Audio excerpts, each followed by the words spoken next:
ভিখারির দান। একদা বাগদাদের এক নির্জন রাস্তায় এক বুড়ো ভিখারি ভিক্ষা করতেন। তার সারা শরীর নোংরা পোশাকে ঢাকা, আর হাতে একটি জীর্ণ থলি।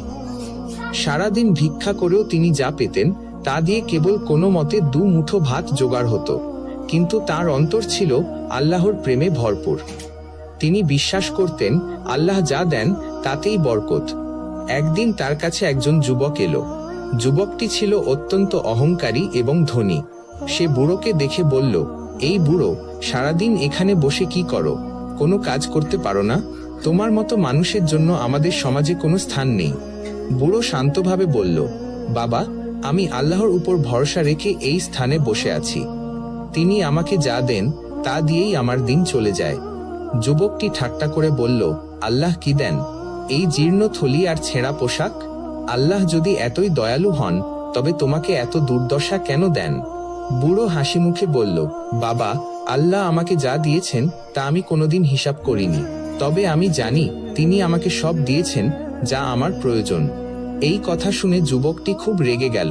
সে তার পকেট থেকে একটি স্বর্ণমুদ্রা বের করে বুড়োর থলিতে ফেলে দিল। তারপর অহংকার করে বলল, নে, এই স্বর্ণমুদ্রা দিয়ে তোর বাকি জীবনটা কাটিয়ে দে। এবার বল, আল্লাহ নাকি এই স্বর্ণমুদ্রাটি দিয়েছেন? বুড়ো স্বর্ণমুদ্রাটি হাতে নিয়ে আল্লাহর শুকরিয়া আদায় করল। সে বলল, আল্লাহর দরবারে কোনো কিছু কম থাকে না, তিনি যা দেন তাতেই বরকত। পরের দিন যুবকটি আবার সেই রাস্তা দিয়ে যাচ্ছিল। সে দেখল বুড়ো ভিখারিটি তার থলি থেকে একটি রুটি বের করে একজন ক্ষুধার্ত কুকুরকে খেতে দিচ্ছে। কুকুরটি রুটি খেয়ে চলে গেল, আর বুড়ো কুকুরটিকে দেখে হাসি মুখে আল্লাহর শুকরিয়া আদায় করল। যুবকটি অবাক হয়ে বুড়োকে বলল, তোমার থলিতে গতকাল আমি একটি স্বর্ণমুদ্রা দিয়েছি, সেটা কোথায়? তুমি কেন একটি কুকুরকে রুটি দিচ্ছ? বুড়ো হাসি মুখে বলল, বাবা, আমি এই স্বর্ণমুদ্রা দিয়ে একটি রুটি কিনেছিলাম। আল্লাহ আমাকে যা দেন তা আমি একা খাই না।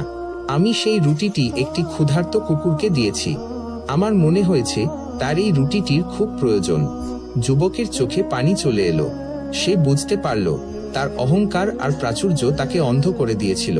সে বুড়োর কাছে ক্ষমা চেয়ে বলল, আমাকে ক্ষমা করুন। আমি আপনার মতো একজন সৎ ও ধার্মিক মানুষের প্রতি অসম্মান করেছি। আমি এতদিন ভাবতাম ধন সম্পদই জীবনের সব, কিন্তু আজ আমি বুঝতে পারলাম আপনার মতো মানুষের কাছে রয়েছে আল্লাহর রহমত আর বরকত। এরপর থেকে যুবকটি তার জীবনে অনেক পরিবর্তন আনল। সে তার সম্পদ গরিব দুঃখীদের মধ্যে বিলিয়ে দেওয়া শুরু করল। আর সেদিনের পর থেকে বুড়ো ভিখারি আর ভিক্ষা করত না, বরং আল্লাহর পথে কাজ করত।